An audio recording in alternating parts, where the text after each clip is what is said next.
Hi, my name is Nyla, and I am 7 years old. I like my astronomy class, and I am loving it. And I've been learning my planets like the moon and Earth and the Venus, Mercury, and astronomy class is awesome. I've been learning about like Egypt and yeah, that stuff. And king and queens and yeah, and pyramids and yeah. What do you think thus far of the International Homeschool program? I believe it's the best investment I could have made for my daughter and for myself as well, because learning astronomy and African heritage, it was needed. It was much needed, and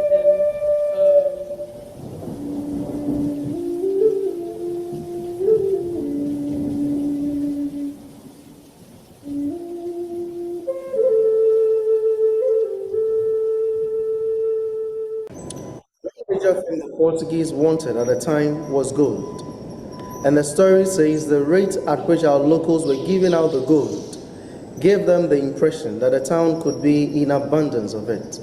So they called this place Amina or Damina, meaning the mine in their language.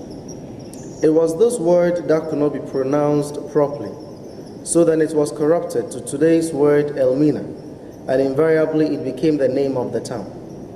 That isn't to say we never had a name before they came. We had a name, and our name was Anum Ansa, simply meaning inexhaustible water. From 1471, when the Portuguese first came, there was not a single year they never showed up. However, as trade was booming, there was a need for them to get a permanent structure where they would stay much longer and probably do better trading.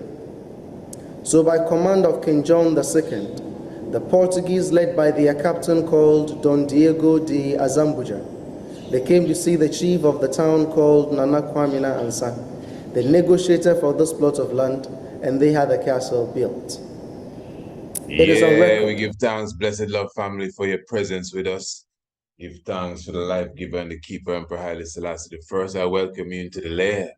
I welcome you into the tiger's nest. Just visiting me for a moment. I was just taking in a documentary here, and of course, as promised, I did explain a few days ago that I will be sharing some information from the documentary with you. Of course, I wouldn't give you all of it. You could see it right there on the internet, slave trade documentary in Ghana. And the brother that you see speaking there is brother Eshun, and he is a tour guide, giving you some good information there on Elmina Castle, as you heard him just say a moment ago. That's a name that they brought with them when they came, but the area was referred to as, interestingly, Anu Mansa. So we give thanks for such information. And what I want to do, I want to go into exactly the reasoning that he's bringing out as it relates to Africans having slaves. That's really what I want to get into.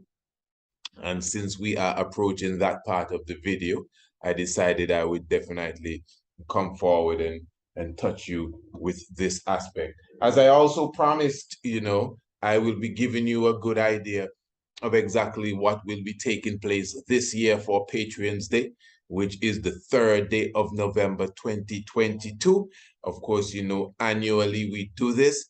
This is really celebrating the presence of Radio Anu with us. And Radio Anu talking about the international flavor, the universal spice. So this year, as we always do it, we'll be having that mighty telethon. And of course, we're going to have special guest speakers and lecturers, which will be with us in the house. It's going to be a day of celebration, a day of giving back as well. That's why it's Patriots Day. And we will have definitely specials up to 50% off on many of our items, products, and services. But I'm going to wait until, we're looking to seal up this program here to give you a bit more information on that.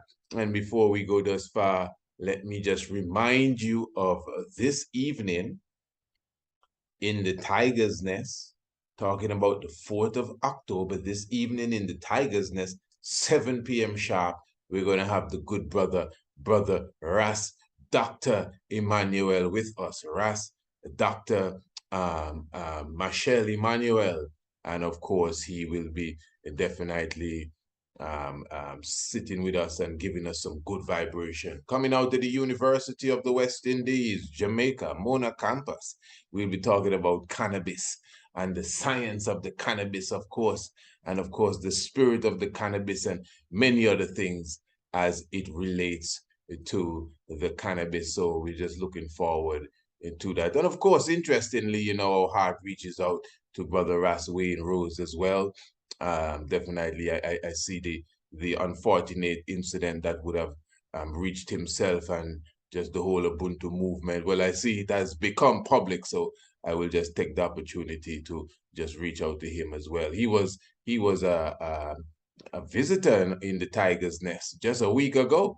That is Brother Ras Wayne Rose, and many of you spoke highly of that. But before I go into the program, I just want to know if you have your prosperity as yet, my good brothers and even sisters. You can get your bottle of prosperity for sure. It is really designed for the brothers in reality. It has been designed to nourish the prostate of the brothers, the prostate of the man. And, a lot of education has to come with this. People will meet you and tell you, I have prostate. That's good.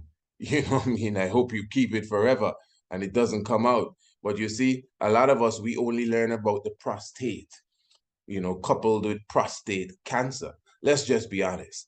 A lot of us never heard about the prostate until the rise of prostate cancer, and such a very important gland within the body, aspect of the goodie, which is the prostate gland. And of course, we've done a few programs on it, showing you the importance of it. Do you know the semen itself has to even pass through there before it comes out of the erected penis as well? So the importance of the prostate is something that we cannot overlook. So when you have it being inflamed and actually malnourished, that is why you would have weak sexual organs and even weak sexual intercourse. It's just the reality of it. Now, of course, the prosperity itself is a product that has been created by the Mount Kailash Rejuvenation Center. Of course, the Honorable Priest Kailash Leonce himself, founder and president of the Great Physician International, Liberty, and of course, the Food of Sevens. Now, this is a very mighty product right here in Antigua. We distribute this widely, my brothers. Now, listen, let's just be honest, a lot of ones that come for the prosperity, looking for a strong erection. Let's just cut to the chase. No, you don't have to go around the corner and pretend and scratch and all this kind of stuff. I remember a brother came to me here and he was saying, hey, listen, everything is okay with me. Now, I never asked him that, you are the prosperity. And he's saying, I'm okay, everything is all right with me. Everything is all right. And then he's asking me, will it work? So I had to ask him, when you say, will it work, what are you looking to work? Will it work is a very broad, a very broad question. The different herbs and roots that are in this, from your gully root, which is what they call the guinea hen, and your vervain, even the soursop. Do you know about 5 soursop leaves about $120? Yeah, soursop. All of you in the Caribbean, they buying soursop leaf for about 120 US, United States currency, 5 proper well-washed and clean and organic soursop leaf to create graviola. So these are products that, we grew up drinking soursop tea, and we overlook the value of these different things, not just the leaf, the bark, the roots. All of that is in the prosperity. The prosperity is known for that too. Not just the leaf, the bark, the roots. The roots is where the strength is, especially as it relates to the man. You see the same cudger root, the gully root, or the guinea hen root. That by itself alone kill prostate cancer. But of course, it's not just the plant, but give thanks for the physician and the masters that know how to take the plant and create the medicines now. This is a tincture. It may look like a little bottle. You drink it by drops. Drops. Now try put this to your head and drink all, Oh, you you drink it by drops. See the drops here? Strong, like, yeah. And of course, many ones might put a little bit in a little water just to take it down. That's the prosperity. You understand? So, and the same brother that asking me, man, if it will work. When the man come back with his second bottle, the man say, yeah, Ras, it work. Now remember, he clearly said it. I didn't ask him. I'm okay. Everything is all right with me. Nothing's wrong. Will it work? What do you mean, will it work? In what way? But of course, a lot of brothers may be a little shy. They may not want to say what they have to say. But the reality, family, is this. One should not be playing around even with their vitality, even sexually. When I say playing around, you understand, all of these other stuff that they have over the counter is super dangerous. It's better you just cool out until you get it right. It is better you cool out. Just take it from me until you get it right than to be playing with all of this dangerous stuff, And although many ones are running to look for a quick fix, the reality is it took a long time for you to be in the state where you are, where you need the strength. You understand? And miraculously, it ain't gonna take that long for you to regain the strength and the vitality that you need. You understand? So this is why even when it comes to the medical programs, that is why ones need a full program to a cleaning out, laxative, blood detoxifying. You need to be on daily green juices. You need to know how to apply your CMOS to your daily life as a man. You understand? And then you have a product like the Prosperity, which has been designed, even for the lazy ones that ain't got no time, they say, to eat properly. And you don't have no time to fast and no time to cleanse and no time to detox. Yeah, they just wanted a quick bottle. But you see, it is so strong that you will see the difference. Let me show you something.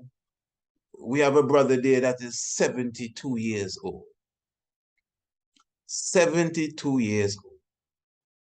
And I mean, obviously, you don't know who he is, so it's not like I'm calling his name. So I'm not bringing his business to the public, but he confided in me and clearly say, Ras, I haven't seen it move for years. I'm telling you the truth. A few days ago, he come back for 2 more bottles. And he was in glee at 72, I say. In fact, let me just carry it a little further. The man say his wife is 60. And 60, And the man says she disgusted. He needs something. I'm just telling you the truth. And he come back for 2. And he come back in glee. You understand? So it is the prosperity. I'm just telling you how it is. All natural. Nothing put together from no synthetic and nothing to have you go into the hospital. All natural. This is why you use it by drops, because it's strong, designed by the hands of those who understand how to deal with the plant, those who grow up with the plant, not those who went to college to learn about the plant. They did that too, but they grew up with these very same plants and they were nurtured by their grandmother to the use of the plants.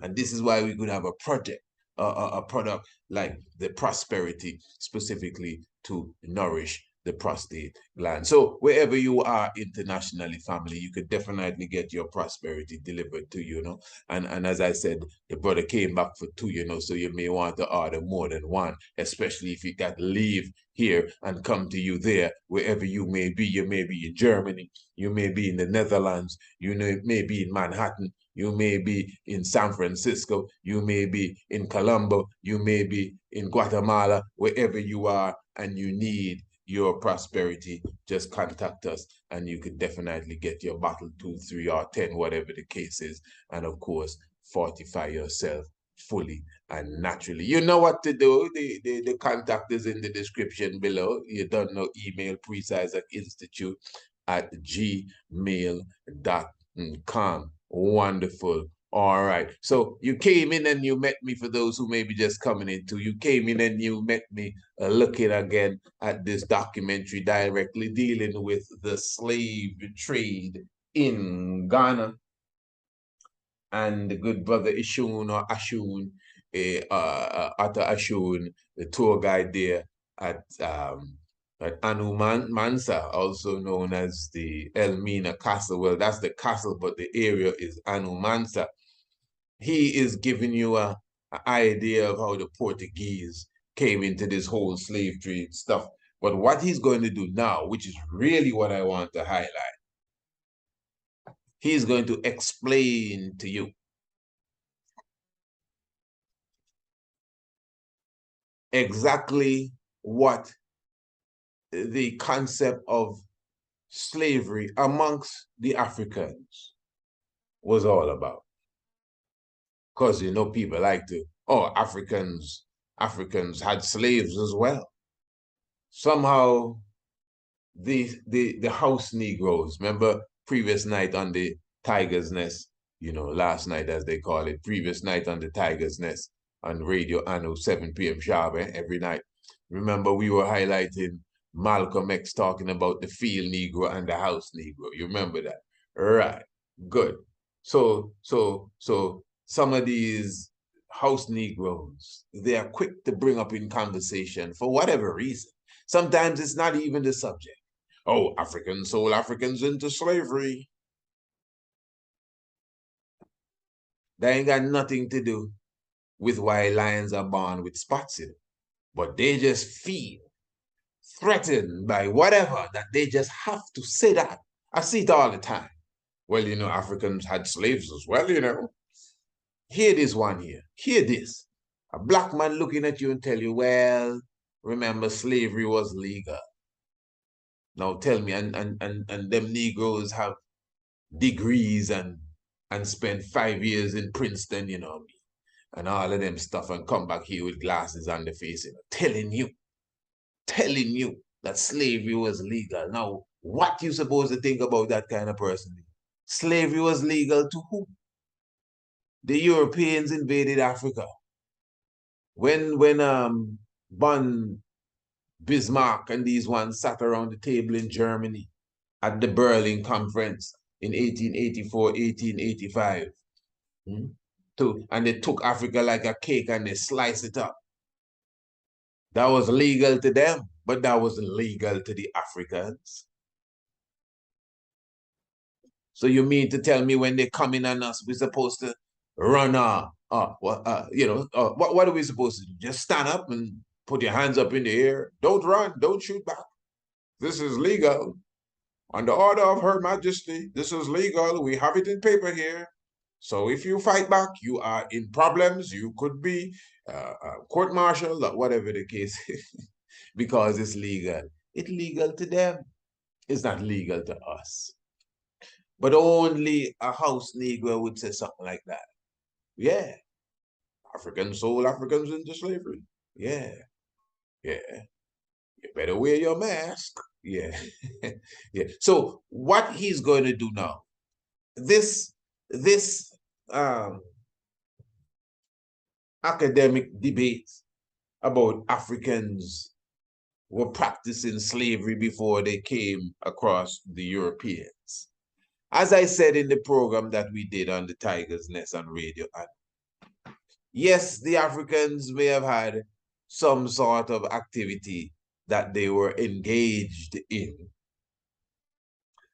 But when you judge that in comparison to what is known as slavery today, you cannot use the same term for what took place in Africa and for what took place in the international community. I'm talking about the slave trade itself. Now, as I said, these are two different things. maybe not by name, they want to call both of them slavery. But the reality is that when you compare them, you have to give them two different names. All right. What we are going to do, we're going to listen to the tour guide. Let's listen to the tour guide, and then I will come forward to exactly what we are talking about here. That a chief was hesitant in giving the land out to the Portuguese. Why? Because he was citing cultural differences to be a problem in the future. However, upon persistent persuasions, he gave up. And we should also understand that this was the first time in the history of the world that a local chief had transferred title to a plot of land to an European, and for that matter, the Portuguese. All materials that were used in putting up the structure were imported, with exceptions of water, stones, and of course, sand. Even some of the stones were imported, not necessarily to build a castle, but to serve as ballast. In other words, give extra weight to the boat when coming. And over here we have one of such stones. There are two reasons basically why they built the castle. One, they want us to believe they built the castle only to be used as a trade post, protecting their traders and their trade. And then also it was to give out rooms for the missionaries who were to come in to spread Christianity. And when they came over here, they were Catholics. Before the early 16th centuries, all the rooms on the ground floor were being used as storerooms or warehouses. But then from the early 16th centuries, when this evil trade started, all these rooms around, which were before storerooms, were converted to holding places where the Africans were kept. And in total, the castle had a minimum of 1,000 captives at a time. Listen. 600 men, 400 all over here. Minimum of 1,000 captives at a time in these dungeons here. 600 brothers, 400 sisters. Where the Africans were kept. And in total, the castle had a minimum of 1,000 captives at a time. 600 men, 400 all over here, women. One thing I try to let people understand basically is the fact that the Portuguese here in the castle never got up one day and said to themselves they were going into slave trading. So at least something prompted it. And before you go into what prompted it, we should also understand that slavery in itself, one way or the other, had been with man from time immemorial.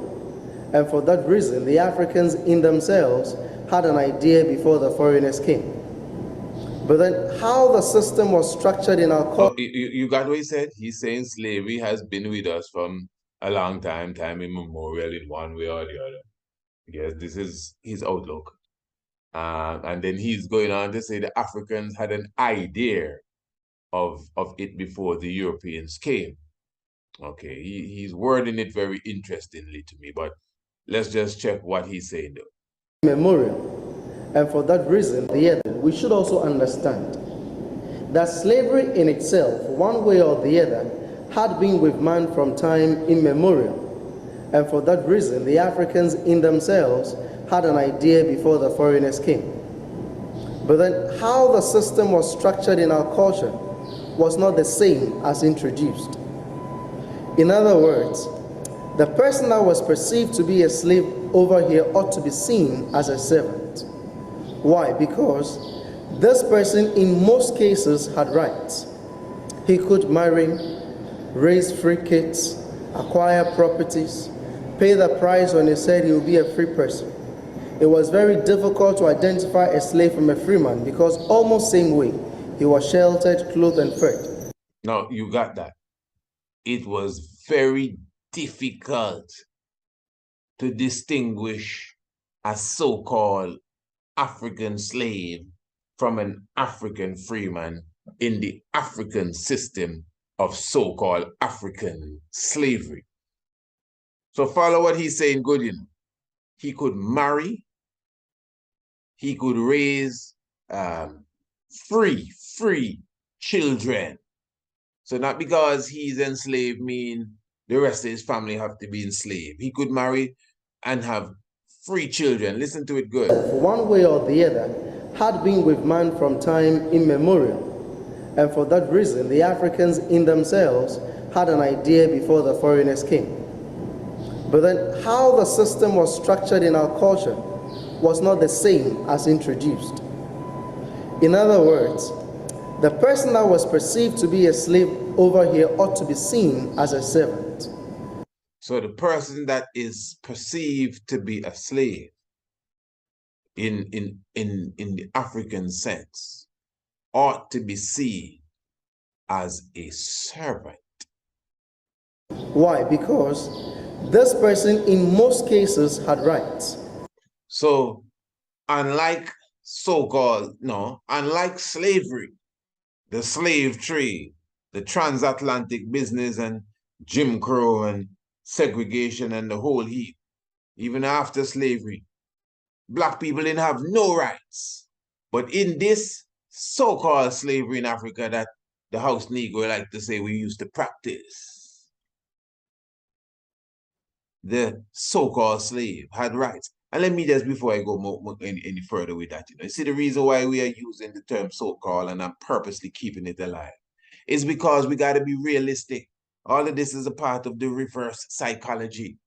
If you refer to the transatlantic slave trade that we went through, if you refer to that as a Holocaust to a Jew, not the Holocaust, as a Holocaust, they would be upset with you. Because as far as they see you, you are diminishing whatever they went through. And that term belongs to them because of the atrocities that they went through under Germany and all of that kind of stuff. 6 million of them, according to the history, went down. 6 million of us is that's the number accounted for. That's the gap. That's the gap that scholars have between how many people were really taken from Africa. 6 million may be the guesstimation of the amount of us that went down at the bottom of the Atlantic Ocean. So the point is that the 6 million Jewish people that were burned in the ovens in Hitler, in Nazi Germany, is a very small percentage when compared to what we went through. So according to the definition, the massacre of the word Holocaust, we definitely paid a hell of a cost, for sure.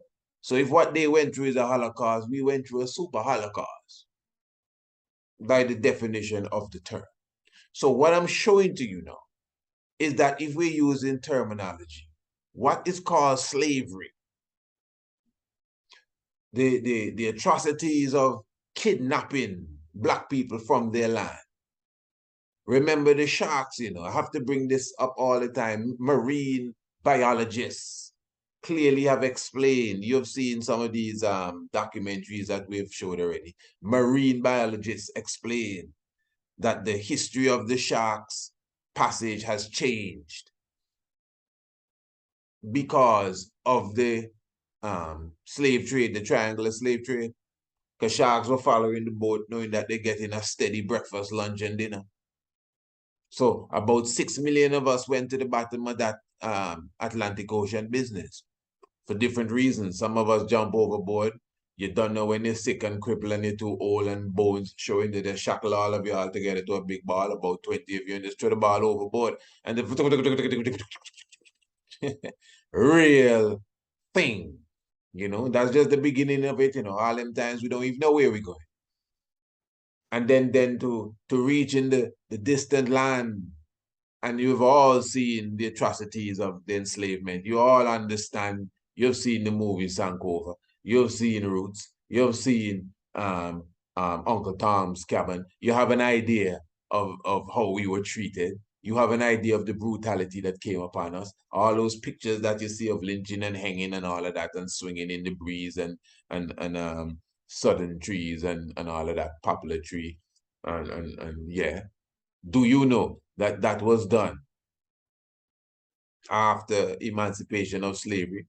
The pictures that you know of lynching, all the pictures you can pull up on the internet of black people hanging, none of them happened during slavery. Those were pictures taken in the era of a Kodak moment and flash, poof, and you know me, in a dark room. Before slavery came to an end, no cameras really was there. So if they were hanging people so after slavery, you can imagine how they were hanging people during slavery. That's the point. And then you're gone into Jim Crow. You understand? They have pictures, they have movies of black people picking cotton, you know. They ain't got no TV, video camera during slavery. So where all that cotton picking coming from? Jim Crow era, then segregation, and then all sorts of things, even up to now. Red line and all sorts of things happening now. That is slavery. I think you all can agree. That is slavery and the byproduct of slavery. In Africa, when they catch you in war, they send a representative back to your tribe to negotiate with your chief. So your chief can send your wife and your children to be with you, because we're not bringing you back, but you're going to be well taken care of. We will pay you.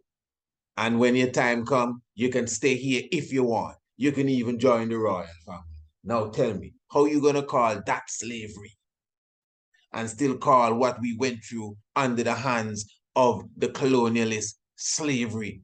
The two of them cannot be the same thing, in the same way that the Jewish people are very defensive of the term Holocaust. Well, we got to be defensive of slavery then. Because what we did in Africa amongst ourselves when we had any little friction or bickering, you cannot nearly, that's a bit of dialect there. In fact, I do it all the time. Can't nearly, that means it cannot nearly. Can't nearly, learn it. Can't nearly. It cannot nearly be compared to what we went through under the hands of Hawkins and Morgan and Livingstone and all them demons there. So hear what the brother say. He could marry, raise free kids, acquire properties, pay the price when he said he would be a free person. Hear that? So we get money to pay the price. We get money to buy property. He getting paid while he working as a slave. He can marry and have free children. Not 3 children, you know, free children. You couldn't do that in so-called slavery. Slavery was designed to break up families. All those movies are called earlier. They have some scene when some little girl gone in some wagon and the man driving the wagon, the white man driving the wagon and beating the horse and mommy crying, bring her back. And of course, you know, daddy always saying, it's all right, baby. It's all right. Daddy always quieting down mommy. It's all right, baby. Let her go. It's all right. No, shh, no, don't make too much noise. It's going to be trouble for us. Massa will sell you, you know. It's all right. Slavery designed to rip families apart. Is now you trying to build your family back. Now you're trying to build your family back.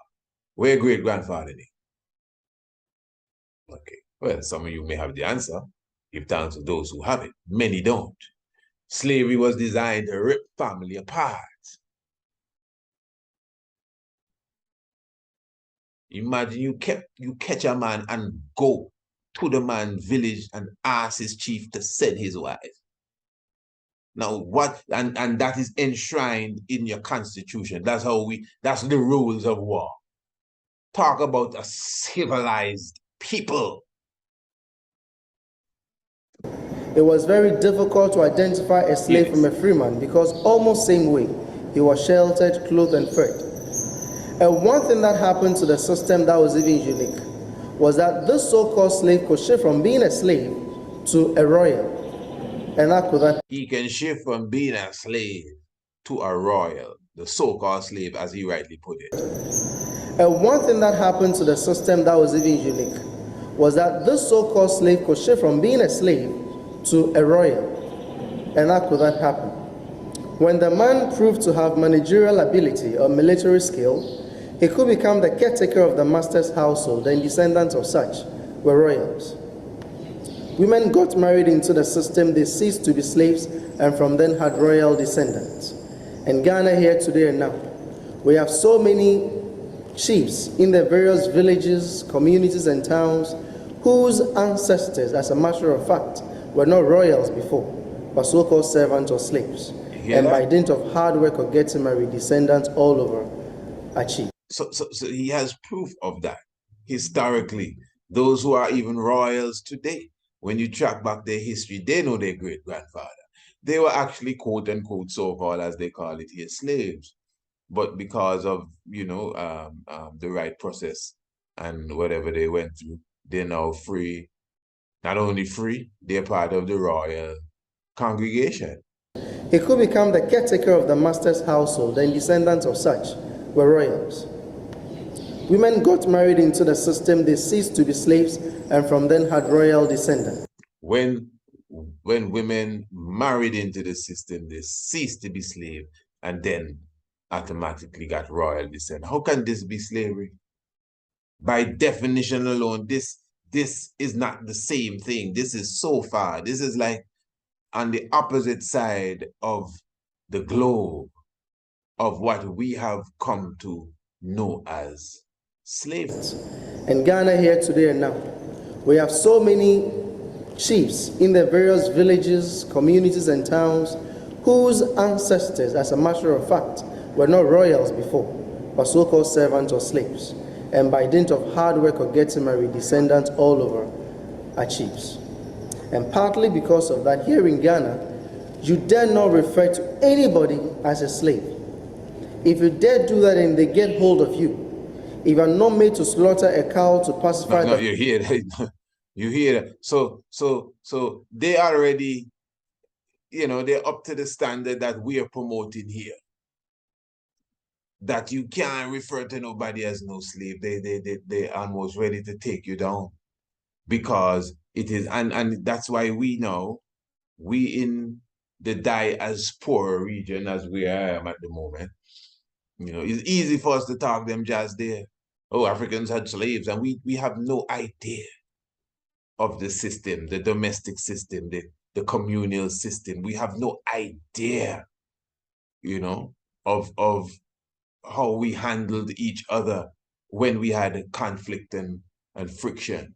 But we're just talking off the head. Hear what the man saying here. Descendants all over. Chiefs in their various villages, communities, and towns whose ancestors, as a matter of fact, were not royals before, but so-called servants or slaves. And by dint of hard work or getting married, descendants all over are chiefs. And partly because of that, here in Ghana, you dare not refer to anybody as a slave. If you dare do that and they get hold of you, if you are not made to slaughter a cow to pacify the person, at least you do with a sheep. Why? Because you hardly have any idea if one sitting on the throne had that ancestry. So no one refers to anyone as a slave. We have three basic ways one could become a slave or a servant before the coming of the foreigners. One, you talk of prisoners of wars. Two, those convicted for some offenses. And three, those who were given out as pawns for debts. Meaning that what? If you go and borrow and the time was due for you to pay, and you do not have whatever it is to pay, you could let your child go and serve. And the period under which he or she serves, the person was seen to be a slave. And this was in the system before the foreigners came. We should also understand that the fact that the Portuguese got here first. So you get that one there. And one of the ways is a simple thing: you owe and you ain't paying. That's just it. But one thing he said that stood out: so you collect your child and you go and serve. You hear that? You collect your child. Now, okay, even in this world we live in, then when you owe and the prices arrest them, that's not always the case depending on what it is. But when the extortioner or the whoever comes to you, bailiff, whatever, whoever comes to you, and it is gone too far that we got to walk with you. They walk with you. In this case, you collect your child and you move. You understand? And that's just to bring back again what we already know. It's no guess like, well, maybe the child going to a welfare service. No. We already understand our custom. The point is that in a sense, everything is okay. You know, family moving with you. Not like they're arresting the whole family and the whole family going under punishment now, you know. But we just need to take you away. It's just about taking you away. It's about, you know, utilizing you to remedy whatever you did wrong. You owe us something, just come and work it off. We'll send you back when you're done. Whatever it is. Not no brutality. I mean, I'm not gonna speak as if I'm all expert in it, you know. Maybe a man will get spanked here and there or whatever it is, but you cannot compare. That's my main point here. It's obvious. I don't have to have lived it. I never lived what you call so-called slavery. And I mean, I'd have never lived any of them other things, maybe in the next life. But the point is, with just scholarly research, you can't compare what we went through in the Caribbean to what we were going through even before we meet these people here in ancient Africa. A slave or a servant before the coming of the foreigners. 1, you talk of prisoners of wars. 2, those convicted for some offenses. And 3, those who were given out as pawns for debts. Meaning that what? If you go and borrow and the time was due for you to pay, and you do not have whatever it is to pay, you could let your child go and serve. And the period under which he or she serves, the person was seen to be a slave. And this was in the system before the foreigners came. We should also understand that the fact that the Portuguese got here first in 1471 is not to say that was the first time they captured Africans from West Africa. No, they started capturing Africans long before they came over here. The first time is been established to be 1441. And the one who led the capturing, some books will use the name Antao Gonzalez, others will use the name Antonio Gonzalez, but I believe it's the same person. Some say they captured 10, others say they captured 12, from a place called Rio de Oro, simply meaning river of gold. And to them, they had only one reason for taking the 10 or the 12, just to serve as a proof that they've been here. We got to West Africa, this is the evidence. Just to serve as proof that they were here. Your family definitely here giving thanks for such information there, because as I said again, those of us who somehow we just like to run for this narrative about Africans selling Africans into slavery, that's another one. We've dealt with that before too. And this thing about Africans had slaves even before the Europeans and all of that kind of stuff. So definitely, obviously, we would have brought that to an end with this discussion here. And I think that was clear as crystal, family. So it's all about the word song, Rastafari, the word song, you know, the definition of the words. I will use the term Holocaust again to make my point. So the Jewish individual, whether they be wrong or not, they're very offended if you're going to use anything that you have gone through as a Holocaust, because they feel they have the copyright to the term when it comes to what they went through during the Second World War. So you see the importance of a term. I am saying our Holocaust, which is slavery. Okay, for example, what we went through as slavery is a Holocaust. I don't care what they say, they are right. What we went through in slavery is a Holocaust.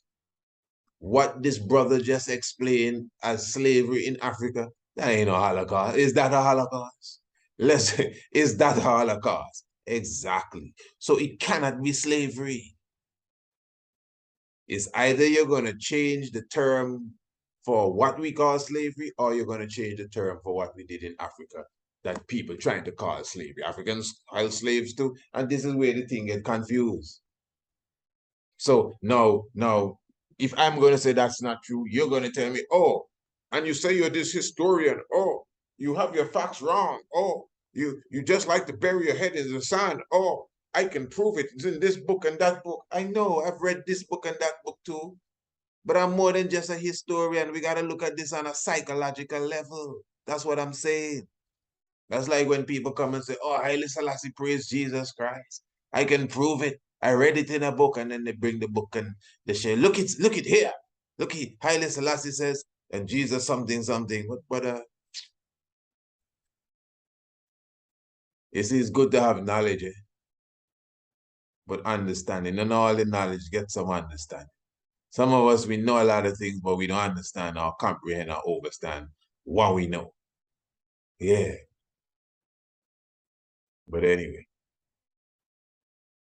you got to keep in mind that when you're reading the words of the emperor, more than likely, it's the interpretation of whatever was said in an African language. So you got to consider all of that when you make your statements, especially when they're deep-rooted statements. So word sound is power.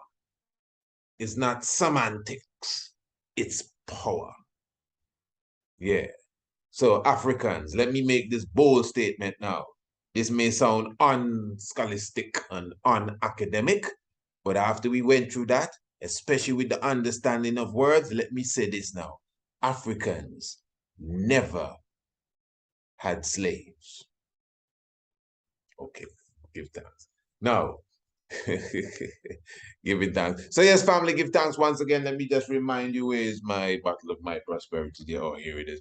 Let me just remind you for sure, make sure you get your prosperity. Those of you who are just coming in, take another snippet here. Yeah, powerful stuff, eh? Yeah, make sure you get your prosperity, my brothers and sisters. For sure, as you see here, prosperity uses a combination of traditional herbs, leaves, and roots for the relief of prostate-related conditions, including erectile dysfunction. Nurtured by nature, all of our herbs are wildcrafted from Mount Kailash and the surrounding rain forests, pardon me. Give thanks, for sure. I mean, they have some, man, I could stay here all day and give you stories, I mean, I could stay all day and give you stories. Yeah. One man, the first time he came for it, for the prosperity, he was also on the, you sure it's going to work kind of stuff. Whatever this going to work thing is going to be. But we know what they're talking about. Hey, listen, is a lot of brothers have problems when it comes to the erection, just reality. Not just people in the 70s and 60s, all 20s and 30s, just reality. So anyway, so he said, well, he as well, everything all right. He's just gonna try it and see how it works. He as well came back for 2. That's another thing. Most people always come back for 2. That is why I'm telling you, well, if you're gonna order it, it's best you order more than 1, because most people come back for 2. You understand? So I said, like, you're still trying it, man. Yeah, well, yeah, giving it a try 2 times again, because it's going through. So make sure you check up on your prosperity. And I mean, in reality, it's all about your health for to nourish the prostate. That is the main thing, not really for an individual own pleasure-seeking life. The reality is to nourish the prostate, and of course, you want to be, vital even on a sexual level, of course. But I mean, it's not a game. Many of us, we need to tone down. It's not a game. Anything that is used and overused, it's not a game. In fact, that's how many ones got in that position in the first place. In fact, they used to refer to them in the Caribbean as saga boy. If you hear the term saga boy, it's like a man that have plenty women, and every night he's out and somebody else, and have about 13, 15 children. Some of them don't even know who he is, and he don't even know who they are. And that's just the reality of it. So a lot of them are older men now, and have done a lot of work, and just looking to see if the sun can rise again. So prosperity definitely has been doing a wonder for them. Yes, family, before we seal, let me just give you a quick word on Patrons Day. Of course, Patrons Day this year specifically is the 3rd of November. Every year is the 3rd of November. Remember, this is the official date, the 3rd of November, that we are launching the brand new full-length video documentary, A Petty Mac, The Conquering Lion Hath Prevailed. It's going to be a wonderful vibration. We're going to have the launching itself of the video plus the premiere of the video itself, that will be on our website. That will be the 3rd of November. Remember, the whole of that day, being the 3rd of November, is actually Patreon's Day, from early in the morning, from before the sunrise until midnight hour. We're talking about all eyes will be on Radio Anu. Everybody is supposed to be in Radio Anu's zone on the 3rd of November. So we're going to be having wonderful guests. We're going to have Black King Sound coming through. Brother Kemet Shockley will be with us, and we have some special visitors that we will be announcing very soon. People will be coming. We'll be having panel discussions. We'll be having lectures. We're going to have a very special youth university. Bring all the young ones and come. We're going to be doing so many things, you know, this year. It's not going to be exactly the same like previous year. But as I said again, we're going to have a movie night watch that is going to be free, specifically once you make your space early or get your space early. There may be a limited space for that. And this is going to be the premiere of Apedimek. The premiere of Apedimek. Imagine that the conquering land hath prevailed. So you will be one of the first, or within the batch of the first people to sit down and view this live. So if you love the Night of the Black Tiger, you will love Apedimek. If you love the Seven, you will love Apedimek. If you love the Master of Ceremonies, you will love Apedimek. This is our 4th full-length video documentary. This is not a lecture yet. This is not no online lecture. This is not a YouTube video. This is a world premiere international video documentary. You know, as I said, the whole team is hard at work here at the Institute, putting such together, from videography to audio recording, and making sure all the sounds are in order to make sure you full enjoy the video Apedimek. Wonderful. And of course, you can pre-order it today. It's only $25. You can pre-order it. You'll get it as soon as it is ready for the market. So you would have it even before we have the full viewing that night. So you can see it maybe even from the 2nd of November, the day of the coronation of Haile Selassie I. Remember, the 3rd of November is the coronation day of Menelik II. So it's enough celebration that we does be, partaking of, as it relates to Patreon's Day, the day when, we give back as well to you. That is why we'll have plenty specials that day. Much more than I'm just saying right now. A lot more information I will have to share with you in the days to come, but I'm just getting you prepped for it. Now, this year's telethon, for those who have been following us, we definitely decided to have a what's the term there? We have the amount of money we'll be raising. What was the term there? The standard, man. But anyway, we have the standard, the amount of money. We are looking to raise $1,200, $1,000, pardon me, on the 3rd of November. There's a term I'm looking for. It's just not coming to my mind. Well, you could say the quote.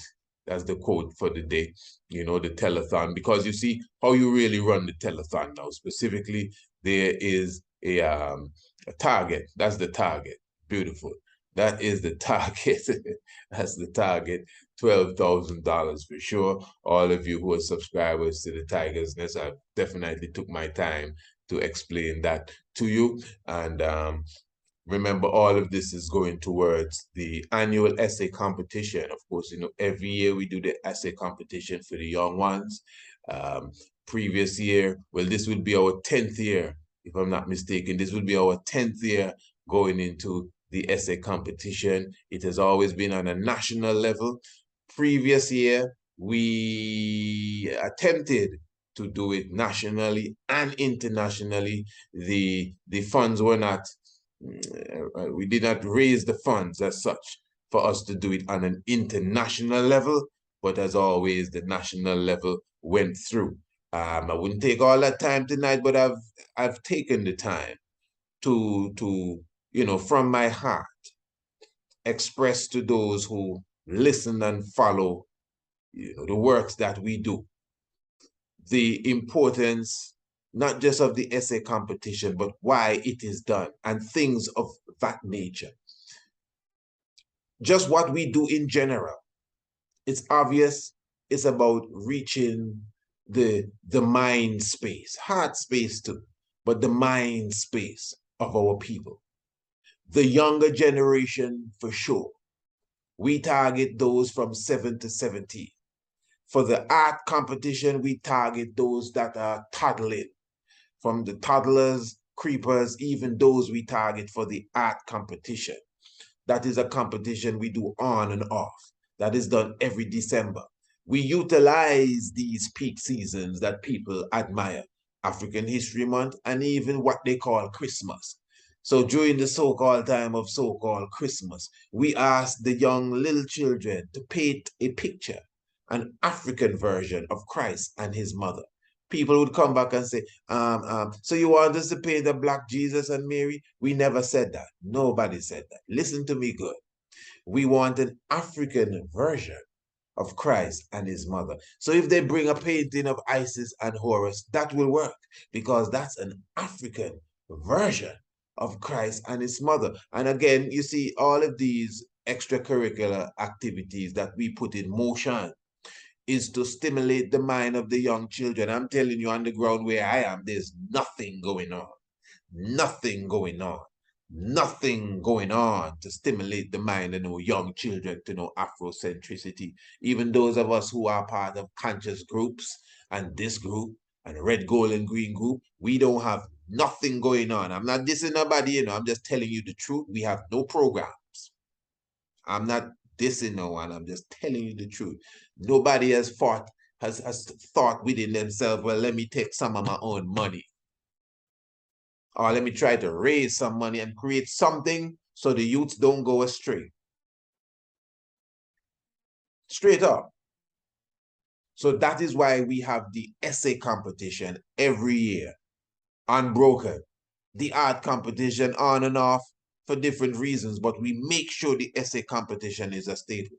Now, what I'm saying, family, every year, this is even before YouTube, we go to our community and we ask those who are in the position and even those who may not be in the position, we advocate for assistance, financial assistance, as it relates to this venture.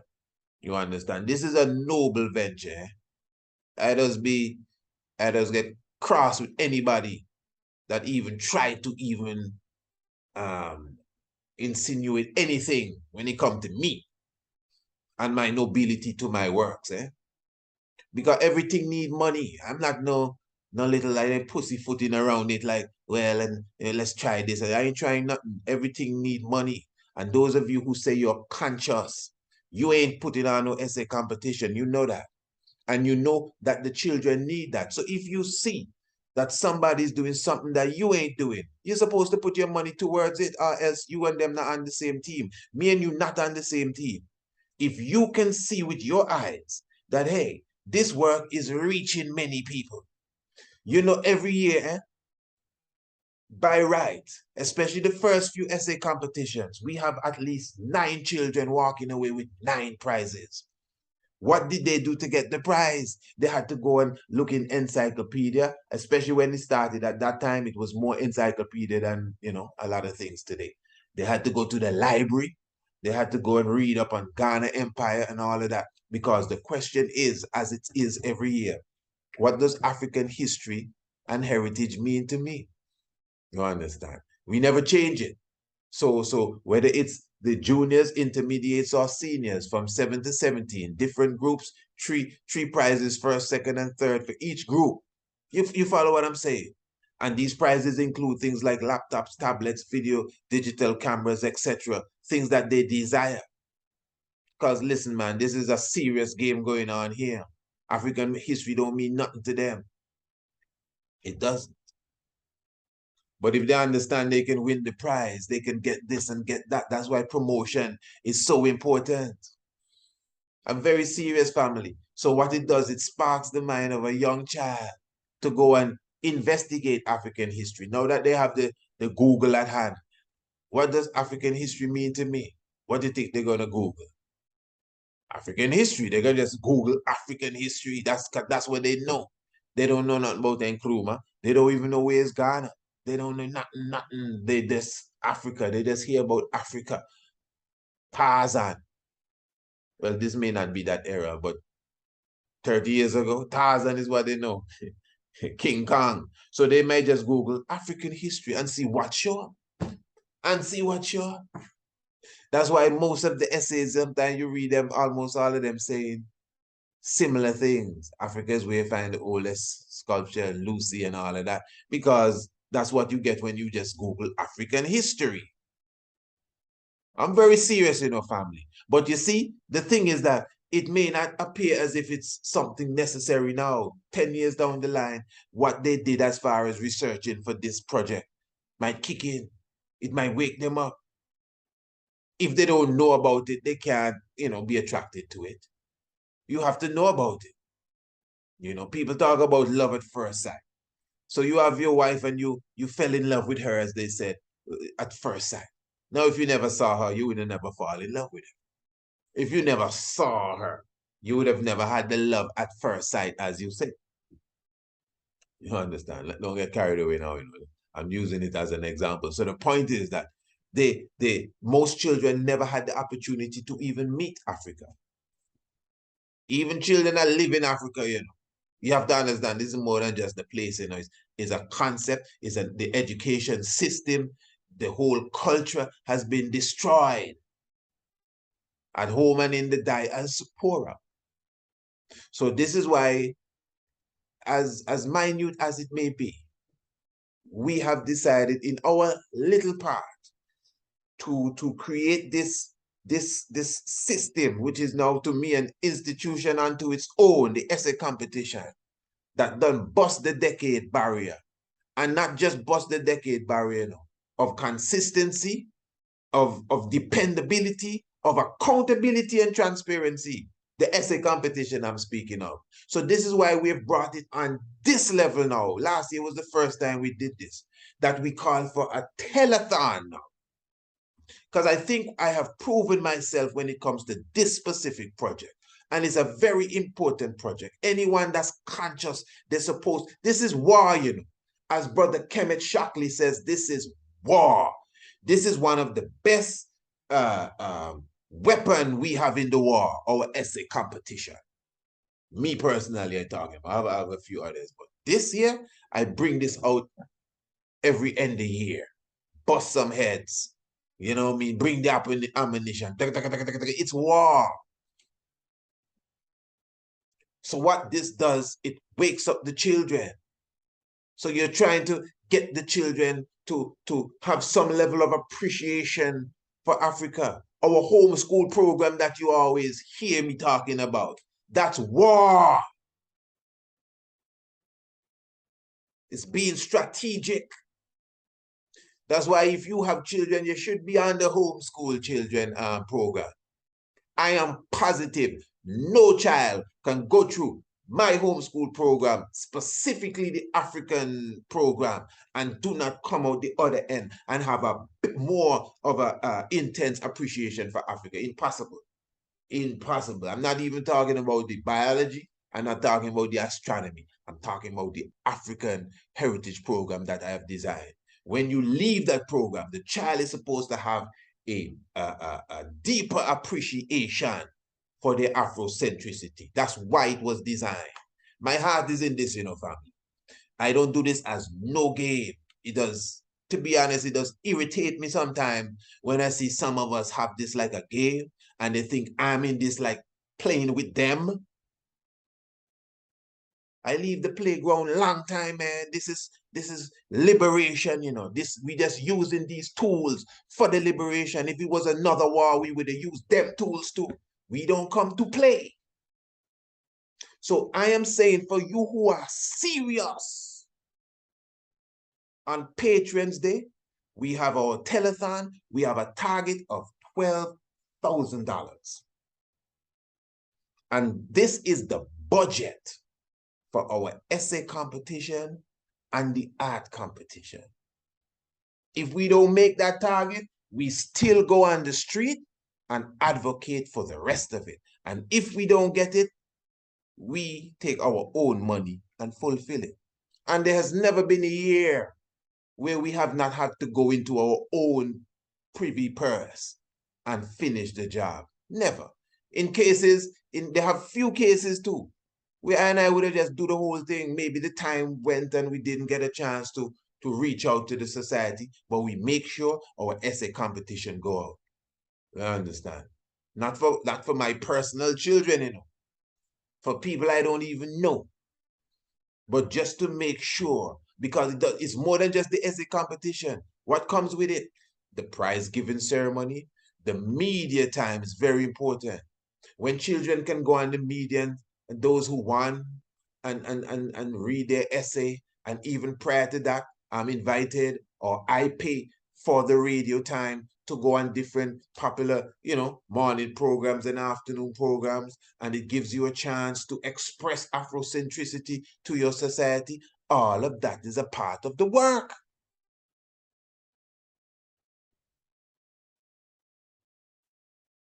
So on Patreon's Day,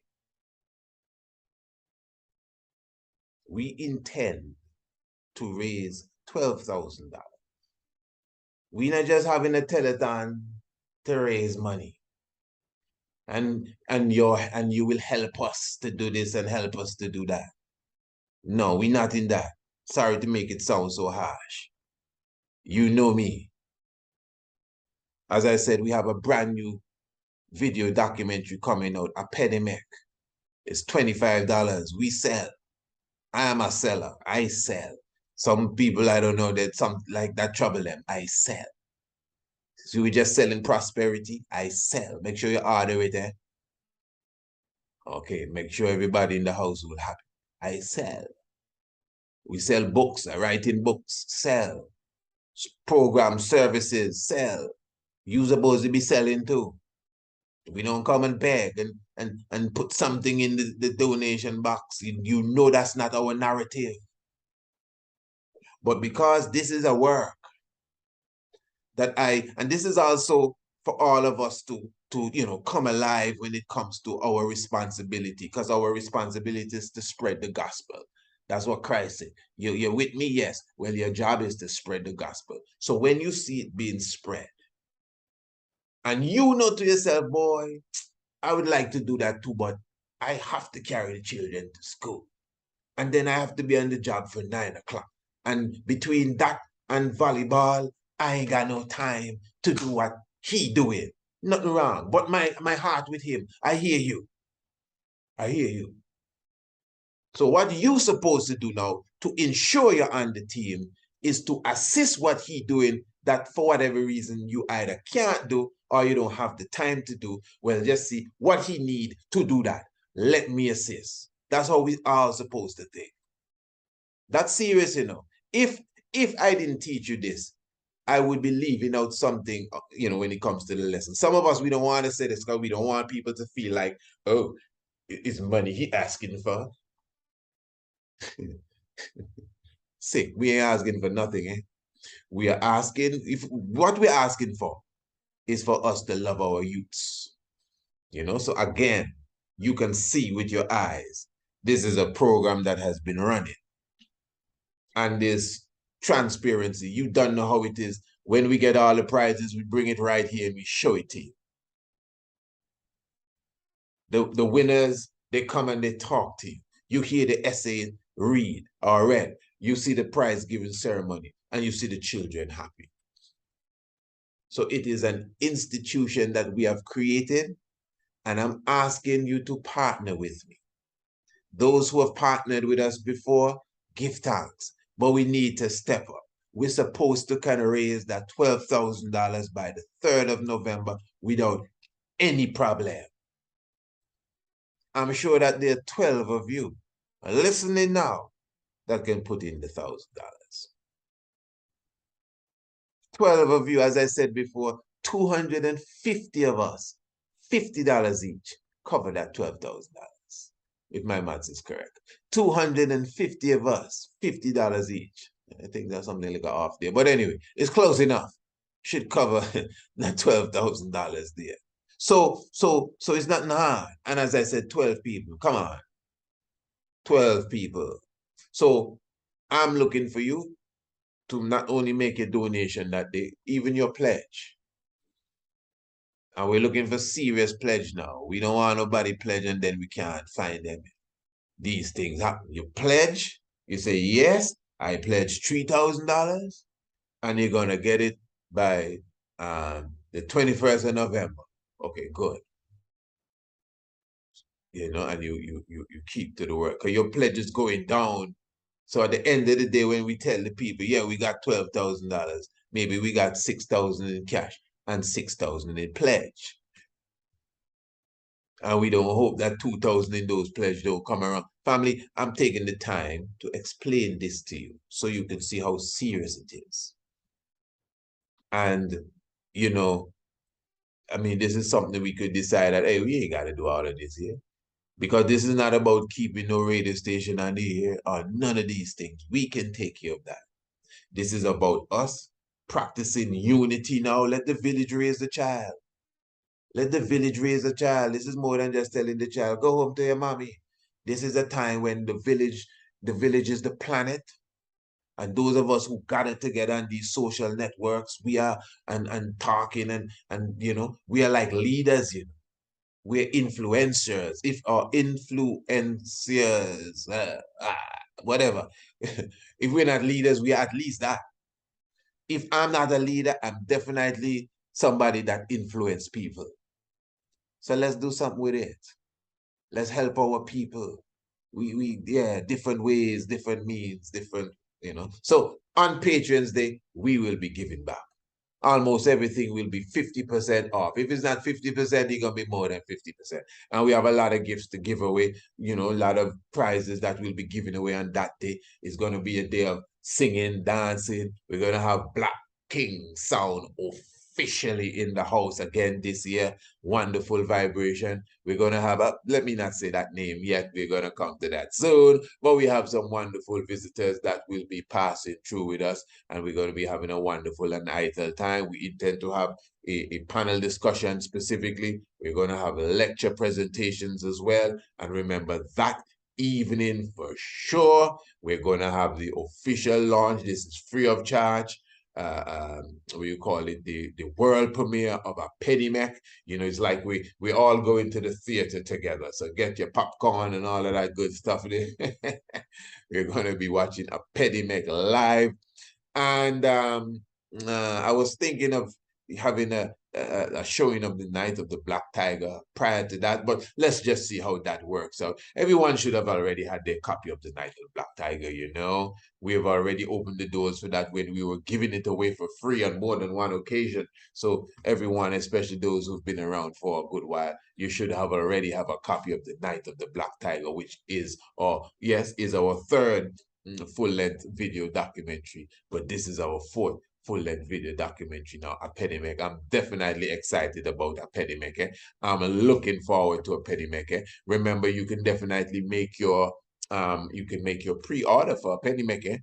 You could order it now. It's only $25, you know.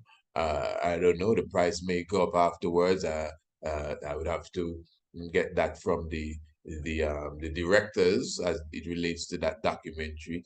Yeah, I'm just the chief narrator, really. You have a whole team behind a Pedimec, so don't be looking to me really for the discount. Can't discount right now. But anyway, for those of you who want to pre-order, definitely you don't know the CashApp and the PayPal for sure. Working well, definitely. You could just go. The link is below in the description of this video here. Just scroll down and you can see it, and you could pre-order. Make sure you let us know that you are pre-ordering the Pedimec. In fact, if you want to start to make your contribution for the 3rd of November, you don't have to wait until that day, you know. Just let us know that, yes, I'm sending $5,000 here, and this is for my my pledge, not pledge, I didn't pledge, you're sending the money. That's my, contribution towards the telethon. You see, like I said, $5,000 have people that listening. Trust me, especially here, that have people that listening, that quake them like, oh, all the money asking for, sick. After all that we done say, that's where the mind is. And so to be honest, I'm sorry I have to come out and be like this sometime, But I've been there and I've done that. And I know for sure in this jungle, enough hyenas around the lions, pretending to be lions too. Yeah, they look like lions and they talk like lions, but they still have the old hyena spirit within them. That's why Marcus Garvey say Africa is not for all of us. Some of us will never reach to Africa. You understand? Some of us will, just like they did to him, some of us will try to sink the boat so the rest of us don't reach to Africa. So, and that's the mentality we have. You have a weak kind of sick mentality that we need to put away and rise out of the dunghill. Yeah. And we afraid business too. We afraid. We just like to go to work. We afraid business. And we don't see business as a liberating tool for us as a people. Like we're waiting for the thing to come out of the sky. And we think small. We just want to, make sure the family are all right and build mommy a house and all of that. Give thanks that you can do that. But we're supposed to be liberating our people. If everybody was thinking so, we'll get it done. If everyone was thinking as if they have 10 families to feed, wow, then we would reach where we need to go. But anyway, family, give thanks for the life giver and the keep up life. I'll take your time up no more. Remember, this evening, 7 p.m. sharp 4, we're talking about the Tiger's Nest, University of the West Indies, Mona, cannabis science, talking about the good brother, Dr. Emmanuel Michelle Emmanuel. Wonderful reasoning. Make sure you tune in. Talking about live and direct radio. I know the link for the radio station is also in the description below. Life giver and the keep of life. Make sure you get your prosperity. Holy Emmanuel I, Selassie I, Jah Rastafari. Blessed God.